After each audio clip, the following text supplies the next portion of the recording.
The night before Thanksgiving in 1971, a man hijacked a commercial airplane and walked away with $200,000. The FBI still doesn't know who he was. A man in a dark business suit boarded a commercial airplane in the United States. He didn't rush. He didn't attract attention. And nothing about him seemed unusual. By the end of the night, he would steal $200,000, jump out of a flying plane, and disappear forever. His name was D.B. Cooper. It was a different time in America. Airport security was minimal. No metal detectors, no ID checks, no passenger screening. You could walk into an airport, buy a ticket with cash, and board a plane anonymously. And on November 24th, 1971, someone did exactly that. The man used the name Dan Cooper. He purchased a one-way ticket from Portland, Oregon, to Seattle, Washington, seat 18C. Witnesses later said he looked calm, mid-40s, ordinary enough to be forgotten. Lit a cigarette and waited. Shortly after takeoff, he handed a note to a flight attendant. At first, she assumed it was nothing, but then he leaned closer and spoke quietly. "Miss, you'd better read that. I have a bomb." Inside his briefcase were wires, red cylinders, and a battery. Whether it was real or not didn't matter. No one was willing to test it. His demands were simple: $200,000 in cash, 4 parachutes, and a fuel truck waiting in Seattle. No shouting, no threats, no panic, just confidence. What everyone noticed was how calm he was. He spoke politely. He tipped the flight attendants. He even reassured them that no one would be hurt. This was not a desperate man. This was someone in control. When the plane landed in Seattle, authorities complied. What no one realized at the time was that this decision would create the only unsolved skyjacking in American history. The money was delivered. The parachutes were brought on board. D.B. Cooper stayed behind, alone. He inspected the cash, verified the parachutes, and then gave new instructions. The plane was to take off again, fly low, and head toward Mexico. The crew had no idea what he planned to do next. Somewhere over the dark forests of the Pacific Northwest, at 10,000 feet, in cold rain and heavy wind, D.B. Cooper opened the rear stairs of the aircraft and stepped into the night. No one saw him fall. No one heard a parachute open, and no one ever saw him again. What followed was one of the largest manhunts in American history. Hundreds of FBI agents, military aircraft, ground searches across miles of wilderness. They found nothing. No parachute, no body, no money. Years passed. Then, in 1980, a young boy discovered something along the banks of the Columbia River. Bundles of $20 bills, weathered, decaying. The serial numbers matched. They were Cooper's ransom money, only a small portion. The rest was never recovered. Did Cooper survive and lose some of the cash? Or did the wilderness slowly return what it had taken? That question has haunted investigators for more than 50 years. Because if D.B. Cooper survived, he didn't just escape a plane, he escaped history. And that's why this case still refuses to land. In Part 1, D.B. Cooper vanished into the night. But the jump wasn't the end. The FBI would spend decades chasing a ghost, and the trail still leads nowhere. But the jump was only the beginning, because what followed became one of the longest and most frustrating investigations in American history. The FBI called it Northwest, short for Northwest Hijacking. It would consume thousands of hours, hundreds of agents, and more than 4 decades of work. Investigators interviewed over 1,000 suspects, Only one of the 4 parachutes was suitable for a nighttime jump. The others were either stitched, shut, or training chutes. Imagine trying to land in the forest with the wrong one. Every detail was examined, and still, nothing fit cleanly. One detail continues to divide experts. To this day, the parachutes. Of the 4 parachutes Cooper requested, only one was truly suitable for a dangerous nighttime jump. Another was a training chute, stitched shut. So why did Cooper choose the one he did? Some believe this proves he lacked real parachuting experience. Others believe the opposite, that he knew exactly what he was doing and avoided equipment that could later be traced. Either way, that single decision changed the outcome forever. Then there was the flight path.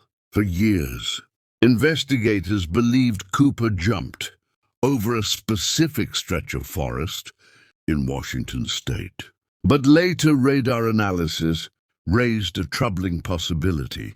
The aircraft may have been off course, meaning Cooper may have landed miles away from where the search teams focused.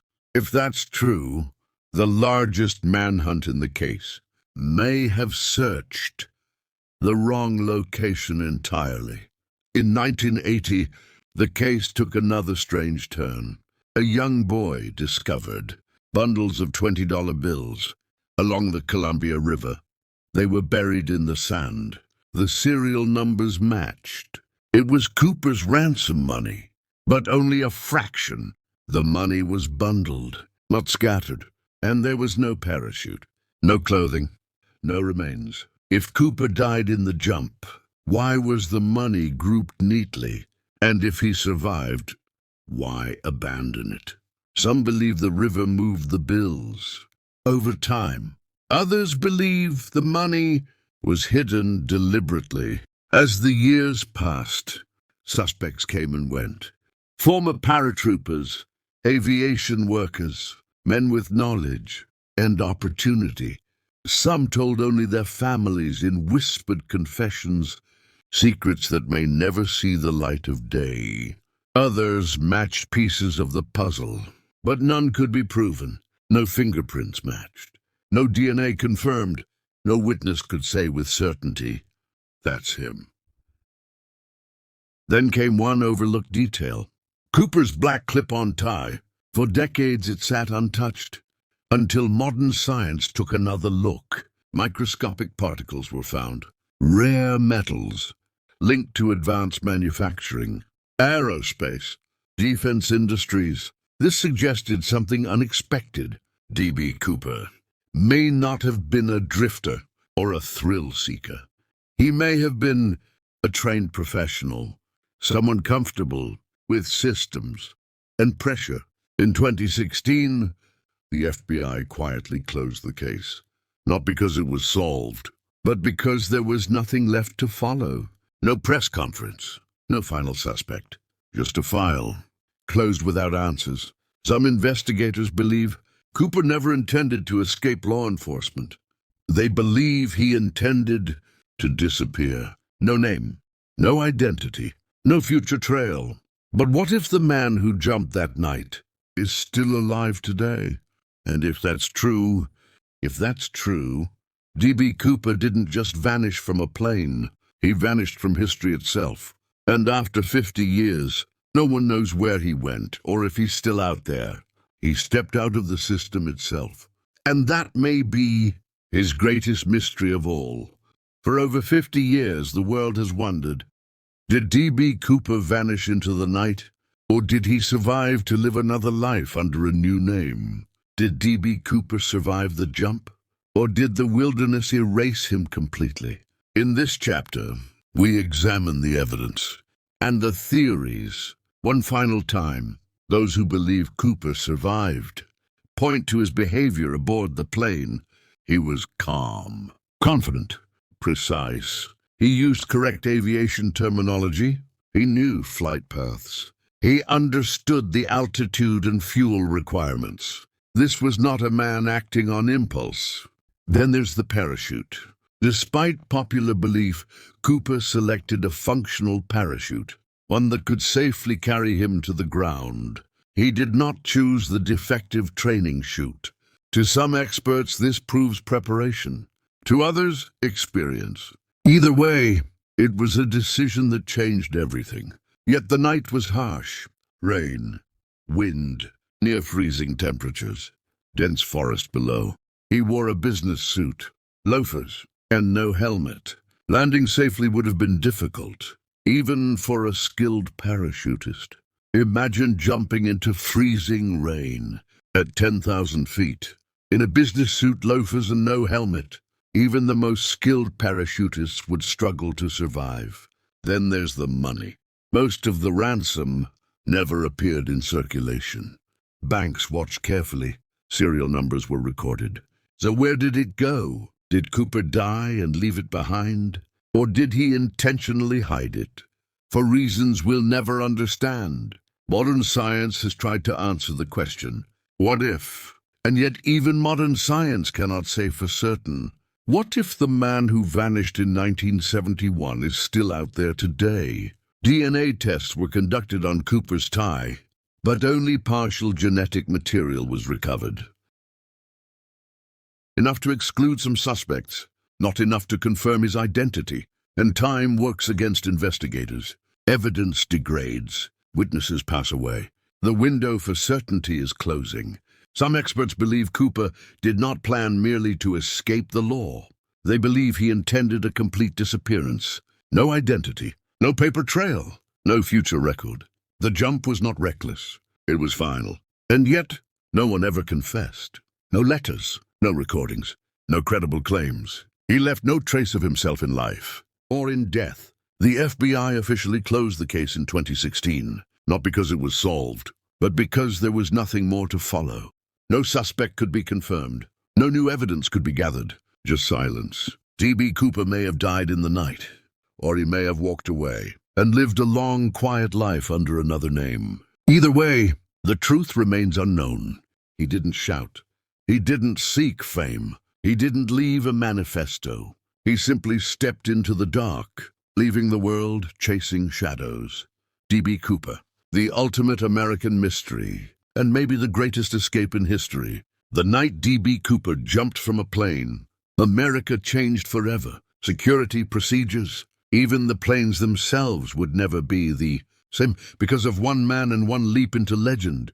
After his jump, air travel would never be the same. Airport security, cockpit procedures, even the way planes were designed, all evolved because of one man and one leap. In the years after Cooper's disappearance, copycats appeared. Between 1971 and 1972, dozens of skyjackings occurred across the country. Some demanded money, some demanded escape routes. Some thought they could vanish as he did. None succeeded. Most were arrested. Some were killed. Cooper's audacity was unmatched, and air travel itself changed forever. Metal detectors became standard. Passenger screening was introduced. Cockpits were reinforced. A simple metal flap that prevented anyone from sliding out mid-flight, the Cooper vane. Small invention born from a giant mystery. One man forced an entire industry to evolve. But Cooper didn't become famous for violence. He became famous for intelligence, for control, for restraint. He didn't harm passengers. He didn't seek notoriety afterward. A symbol of a time when someone could disappear, and the world could only wonder if they ever returned. Even after the FBI closed the case, some investigators never stopped. Retired agents, journalists, aviation experts. They study wind patterns, flight paths, terrain, not to catch him, but to understand him. One investigator once said, "You don't chase Cooper to catch him. You chase him to understand him." If Cooper survived, he would be in his late 90s today. If he died, he took his secret with him. Either way, no confession, no note, no interview has ever surfaced. And that's why this story remains unique. For viewers over 35, D.B. Cooper represents more than a crime. He reminds us of a different America, a time before cameras were everywhere, before constant surveillance, when someone could truly vanish. It's not nostalgia for crime. It's nostalgia for the unknown. Did he die? Did he survive? Did he plan everything perfectly? In the end, the answer may matter less than the question itself, because the mystery is what endured. D.B. Cooper didn't leave a face or a name. He left a pause in history, a moment when the system blinked and someone stepped through. And as long as that gap exists, the legend of D.B. Cooper will soar, forever, untouchable, unseen, and impossible to forget. 50 years ago, a man jumped from a plane with $200,000 and vanished without a trace. Today, even with modern technology, no one knows where he went or if he's still alive. A man who vanished without a trace and left investigators, historians, and the public asking the same question: could we identify him today if he tried to hide no longer? Modern technology has changed everything. DNA analysis, digital records, advanced forensic reconstruction, the tiny particles on a frayed tie, microscopic clues that could tell a story 50 years old, evidence that 50 years ago could barely be analyzed. But there's a problem. Time is not kind to evidence. The materials recovered from the plane, the money, and the tie have degraded. Witnesses have passed away. Records have disappeared. Even with the most advanced techniques, finding Cooper today may be impossible. Some experts have tried. They've cross-referenced military records, parachute training logs, aviation licenses, even regional employment records. And yet, no one fits the profile perfectly. Not one candidate has been verified. That leaves us with possibilities. And what if the man who vanished that night is still out there today, watching us wonder? Even today, the story continues to inspire. Novels, documentaries, podcasts, films. The legend of D.B. Cooper is not just a crime story. It's a cultural phenomenon. It speaks to a part of America that still wonders. Can one person truly outsmart the system? For investigators, the case is closed. For historians, it's a puzzle. For the public, it is a story that refuses to end. And maybe that's exactly what Cooper wanted. Imagine if he survived. He would be over 90 years old today, perhaps sitting quietly, watching the news, knowing that the world still talks about him. And in that silence, D.B. Cooper's greatest triumph endures. He didn't just disappear from a plane. He disappeared from certainty, leaving a mystery that the world still chases and may never solve.